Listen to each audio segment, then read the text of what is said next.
ಮಾನವೀಯ ಸ್ನೇಹಿತರ ಒಕ್ಕೂಟ ಕೊಡಗು ಜಿಲ್ಲಾ ವಾರ್ತೆ ಓದುತ್ತಿರುವವರು ಅಗ್ನಿಚನ್ನನಾಯಕ ಪೊನ್ನಂಪೇಟೆ. ದೈಹಿಕ ಮತ್ತು ಮಾನಸಿಕ ಆರೋಗ್ಯಕ್ಕೆ ಯೋಗ ಸಹಕಾರಿಯಾಗಿದೆ ಎಂದು ಶಾಸಕರಾದ ಡಾಕ್ಟರ್ ಮಂತರ್ಗೌಡ ಅವರು ಅಭಿಪ್ರಾಯ ವ್ಯಕ್ತಪಡಿಸಿದರು. ಜಿಲ್ಲಾಡಳಿತ, ಜಿಲ್ಲಾ ಪಂಚಾಯತ್ ಮತ್ತು ಆಯುಷ್ ಇಲಾಖೆ ಇವರ ಸಹಯೋಗದೊಂದಿಗೆ ಒಂದು ಭೂಮಿ ಒಂದು ಆರೋಗ್ಯಕ್ಕಾಗಿ ಯೋಗ ಎಂಬ ವಿಷಯದಡಿ ಮಡಿಕೇರಿ ಗೌಡ ಸಮಾಜದಲ್ಲಿ ಇಂದು ನಡೆದ ಅಂತಾರಾಷ್ಟ್ರೀಯ ಯೋಗ ದಿನಾಚರಣೆಯಲ್ಲಿ ಪಾಲ್ಗೊಂಡು ಸಭಾ ಕಾರ್ಯಕ್ರಮದಲ್ಲಿ ಮಾತನಾಡಿದರು.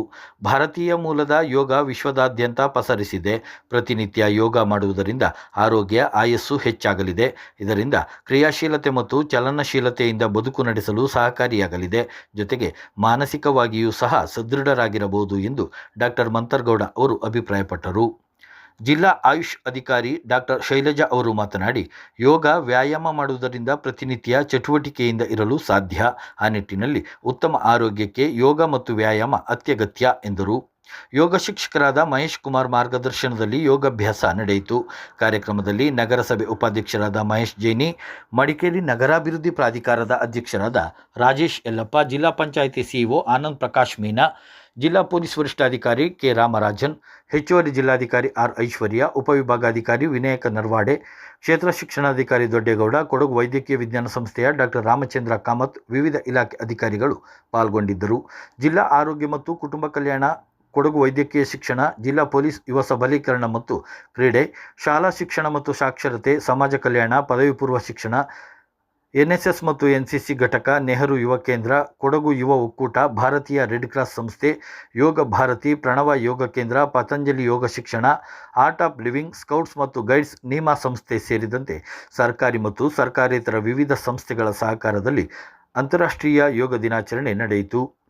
ಯೋಗದಿಂದ ಸದೃಢ ಆರೋಗ್ಯವನ್ನು ಹೊಂದಬಹುದು ಎಂದು ಮುಖ್ಯಮಂತ್ರಿಗಳ ಕಾನೂನು ಸಲಹೆಗಾರರು ಹಾಗೂ ವಿರಾಜಪೇಟೆ ಕ್ಷೇತ್ರದ ಶಾಸಕರಾದ ಎಸ್ ಪೊನ್ನಣ್ಣ ಅವರು ಅಭಿಪ್ರಾಯಪಟ್ಟರು. ಪೊನ್ನಂಪೇಟೆಯ ಶ್ರೀ ರಾಮಕೃಷ್ಣ ಶಾರದಾಶ್ರಮದಲ್ಲಿ ಆಯೋಜಿಸಲಾಗಿದ್ದ ವಿಶ್ವ ಯೋಗ ದಿನಾಚರಣೆ ಕಾರ್ಯಕ್ರಮದಲ್ಲಿ ಭಾಗವಹಿಸಿ ಅವರು ಮಾತನಾಡಿದರು. ಯೋಗವು ಜೀವನ ಪಾಠ ಹೇಳಿಕೊಡುವುದರೊಂದಿಗೆ ವ್ಯಕ್ತಿಯ ಸದೃಢ ಆರೋಗ್ಯಕ್ಕೆ ಸಹಕಾರಿಯಾಗಲಿದೆ. ಯೋಗದಿಂದ ಏಕಾಗ್ರತೆ ವೃದ್ಧಿಯಾಗುವುದರೊಂದಿಗೆ ಮಕ್ಕಳ ಜ್ಞಾನ ಹೆಚ್ಚಿಸುವಲ್ಲಿ ಸಹಕಾರಿಯಾಗಿದೆ. ಭಾರತದ ಪುರಾತನ ಪದ್ಧತಿಗಳಲ್ಲಿ ಯೋಗಾಭ್ಯಾಸವು ಒಂದಾಗಿದೆ. ಯೋಗ ಕಾರ್ಯಕ್ರಮವು ಕೇವಲ ಯೋಗ ದಿನಾಚರಣೆಗೆ ಮಾತ್ರ ಸೀಮಿತವಾಗದೆ ದಿನನಿತ್ಯದ ಬದುಕಿನಲ್ಲಿ ಎಲ್ಲರೂ ಅಳವಡಿಸಿಕೊಳ್ಳುವಂತಾಗಬೇಕು ಎಂದು ಕರೆ ನೀಡಿದರು. ಈ ಸಂದರ್ಭದಲ್ಲಿ ಶ್ರೀ ರಾಮಕೃಷ್ಣ ಶಾರದಾಶ್ರಮದ ಅಧ್ಯಕ್ಷರಾದ ಪರಹಿತಾನಂದಜಿ ಮಹಾರಾಜ್, ಕಾರ್ಯಕ್ರಮ ಆಯೋಜಕರು ಹಾಗೂ ಪ್ರಮುಖರು ಉಪಸ್ಥಿತರಿದ್ದರು.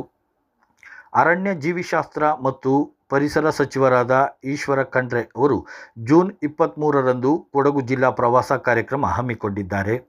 ಸಚಿವರು ಜೂನ್ 23ರಂದು ಮಧ್ಯಾಹ್ನ 3 ಗಂಟೆಗೆ ಕೊಡಗು ಜಿಲ್ಲೆಯ ಡಿಬಿ ಕುಪ್ಪೆಯ ಬಳಪೆಯಲ್ಲಿ ನಾಗರಹೊಳೆ ಹುಲಿ ಸಂರಕ್ಷಿತ ಪ್ರದೇಶ ವ್ಯಾಪ್ತಿಯ ಡಿಬಿ ಕುಪ್ಪೆ ವನ್ಯಜೀವಿ ವಲಯದ ಬಳಪೆಯಲ್ಲಿ ಅರ್ಜುನ ಆನೆಯ ಸ್ಮಾರಕ ಅನಾವರಣ ಕಾರ್ಯಕ್ರಮದಲ್ಲಿ ಪಾಲ್ಗೊಳ್ಳಲಿದ್ದಾರೆ.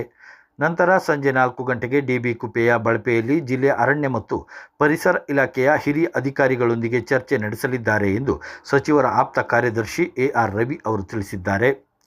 ನರಿಯಂದಡ ಗ್ರಾಮ ಪಂಚಾಯಿತಿ ವ್ಯಾಪ್ತಿಯ ಚೇಲವರ ಗ್ರಾಮದಲ್ಲಿ ಕಾಡಾನೆಗಳ ಹಾವಳಿ ಮಿತಿ ಮೀರಿದ್ದು, ಮನೆಯಂಗಳಕ್ಕೆ ಲಗ್ಗೆ ಇಟ್ಟ ಕಾಡಾನೆಗಳ ಹಿಂಡು ಕುಡಿಯುವ ನೀರಿನ ಸಿಂಟೆಕ್ಸ್ ಧ್ವಂಸಗೊಳಿಸಿ ತೋಟಗಳಿಗೆ ಲಗ್ಗೆ ಇಟ್ಟು ಅಪಾರ ಹಾನಿ ಉಂಟು ಮಾಡಿದ್ದು ಗ್ರಾಮಸ್ಥರಲ್ಲಿ ಆತಂಕ ಸೃಷ್ಟಿಸಿದೆ. ಚೇಲವರ ಗ್ರಾಮದ ನಿವಾಸಿ ಪವನ್ ಎಂಬುವರ ಮನೆಯಂಗಳಕ್ಕೆ ಲಗ್ಗೆ ಇಟ್ಟ ಕಾಡಾನೆಗಳ ಹಿಂಡು ಮನೆಗೆ ಅಳವಡಿಸಿದ್ದ ಕುಡಿಯುವ ನೀರಿನ ಸಿಂಟೆಕ್ಸ್ ಧ್ವಂಸಗೊಳಿಸಿದ್ದಲ್ಲದೆ ತೋಟಕ್ಕೆ ನುಸುಳಿ ಕಾಫಿ, ಅಡಿಕೆ, ತೆಂಗು, ಬಾಳೆ ಇನ್ನಿತರ ಕೃಷಿ ಗಿಡಗಳನ್ನು ತುಳಿದು ನಾಶಪಡಿಸಿ ಅಪಾರ ನಷ್ಟ ಉಂಟು ಮಾಡಿದೆ. ವಾಣಿಜ್ಯ ಹಾಗೂ ಸಹಕಾರ ಬ್ಯಾಂಕುಗಳು ತಮ್ಮ ಲಾಭಾಂಶದ ಗುರಿ ಜೊತೆಗೆ ಸಮಾಜಮುಖಿಯಾಗಿ ಕೆಲಸ ಮಾಡಬೇಕು ಎಂದು ಸಂಸದರಾದ ಯದುವೀರ್ ಕೃಷ್ಣದತ್ತ ಚಾಮರಾಜ ಒಡೆಯರ್ ಅವರು ಸಲಹೆ ಮಾಡಿದ್ದಾರೆ. ಮಡಿಕೇರಿಯ ಜಿಲ್ಲಾ ಪಂಚಾಯತ್ ಕೆಡಿಪಿ ಸಭಾಂಗಣದಲ್ಲಿ ಜಿಲ್ಲಾ ಮಟ್ಟದ ಸಲಹಾ ಸಮಿತಿ ಮತ್ತು ಪ್ರಗತಿ ಪರಿಶೀಲನಾ ಸಭೆಯ ಅಧ್ಯಕ್ಷತೆ ವಹಿಸಿ ಅವರು ಮಾತನಾಡಿದರು. ಬ್ಯಾಂಕುಗಳು ಕೃಷಿಕರು, ಉದ್ಯಮಿಗಳು, ಸಣ್ಣ ಉದ್ಯಮಿಗಳು, ವ್ಯಾಪಾರಸ್ಥರು, ಗುಡಿ ಕೈಗಾರಿಕೆ ಹೀಗೆ ಪ್ರತಿಯೊಬ್ಬರಿಗೂ ಸಾಲ ನೀಡುವುದರ ಜೊತೆಗೆ ಬ್ಯಾಂಕುಗಳು ಗುರಿ ಮತ್ತು ಪ್ರಗತಿ ಸಾಧಿಸುವಂತಾಗಬೇಕು. ಹಾಗೆಯೇ ಎಲ್ಲರನ್ನೂ ಒಳಗೊಂಡ ಸಾಧನೆ ಅತಿ ಮುಖ್ಯ ಎಂದು ಸಂಸದರು ಪ್ರತಿಪಾದಿಸಿದರು. ಬ್ಯಾಂಕುಗಳು ಕೇಂದ್ರ ಸರ್ಕಾರದ ನಿರ್ದೇಶನವನ್ನು ಕಟ್ಟುನಿಟ್ಟಾಗಿ ಪಾಲಿಸಬೇಕು.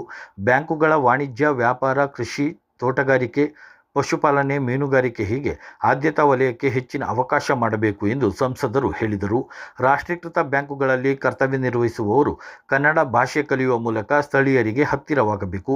ಇದರಿಂದ ಸ್ಥಳೀಯರ ಸಮಸ್ಯೆ ಇತ್ಯರ್ಥಪಡಿಸಲು ಸಹಕಾರಿಯಾಗಲಿದೆ. ಸ್ಥಳೀಯ ಭಾಷೆ ಕಲಿಯುವುದರಿಂದ ಮಾನಸಿಕ ಸದೃಢತೆ ಹೆಚ್ಚಲಿದೆ ಎಂದು ಯದುವೀರ್ ಕೃಷ್ಣದತ್ತ ಚಾಮರಾಜ ಒಡೆಯರ್ ಅವರು ಅಭಿಪ್ರಾಯಪಟ್ಟರು. ಕಳೆದ 3 ದಿವಸಗಳ ಹಿಂದೆ ಗುಡ್ಡೆಹೊಸೂರು ಸಮೀಪದ ತೆಪ್ಪದಕಂಡಿಯಲ್ಲಿ ಕಾವೇರಿ ಹೊಳೆಗೆ ಹಾರಿ ಕಣ್ಮರೆ ಆಗಿದ್ದ ಚೆಟ್ಟಳ್ಳಿ ನಿವಾಸಿ ಮಾಜಿ ಯೋಧ ಗಿರೀಶ್ ಅವರ ಮೃತದೇಹ ಇಂದು ಪತ್ತೆಯಾಗಿದೆ. ಕುಶಾಲನಗರ ಪೊಲೀಸರು, ಅಗ್ನಿಶಾಮಕ ದಳ, ಎನ್ಡಿಆರ್ಎಫ್ ಮತ್ತು ದುಬಾರೆ ಸಿಬ್ಬಂದಿಗಳು ಇಂದು ಬೆಳಗ್ಗೆ ಶೋಧ ಕಾರ್ಯಾಚರಣೆ ನಡೆಸುತ್ತಿದ್ದ ಸಂದರ್ಭ ಮೃತದೇಹ ಪತ್ತೆಯಾಗಿದೆ.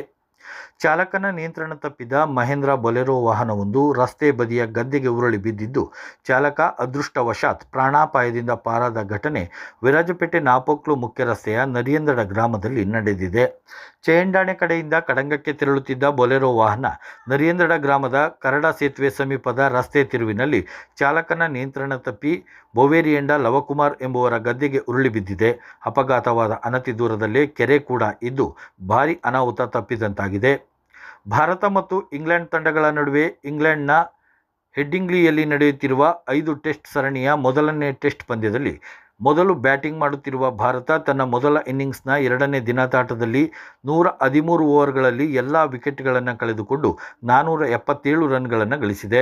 ಯಶಸ್ವಿ ಜೈಸ್ವಾಲ್, ಶುಭಮನ್ ಗಿಲ್ ಹಾಗೂ ರಿಷಬ್ ಪಂತ್ ಶತಕ ಸಿಡಿಸುವ ಮೂಲಕ ಸಾಧನೆ ಮಾಡಿದ್ದಾರೆ. ಕೆಎಲ್ ರಾಹುಲ್ 42 ರನ್ಗಳ ಕಾಣಿಕೆ ನೀಡಿದ್ದಾರೆ. ಜಿಲ್ಲೆಯಲ್ಲಿ ಇಂದು ಬೆಳಗ್ಗೆ 8:30ಕ್ಕೆ ಕೊನೆಗೊಂಡಂತೆ ಕಳೆದ 24 ಗಂಟೆ ಅವಧಿಯಲ್ಲಿ 16.49 ಮಿಲಿಮೀಟರ್ ಮಳೆಯಾಗಿದೆ.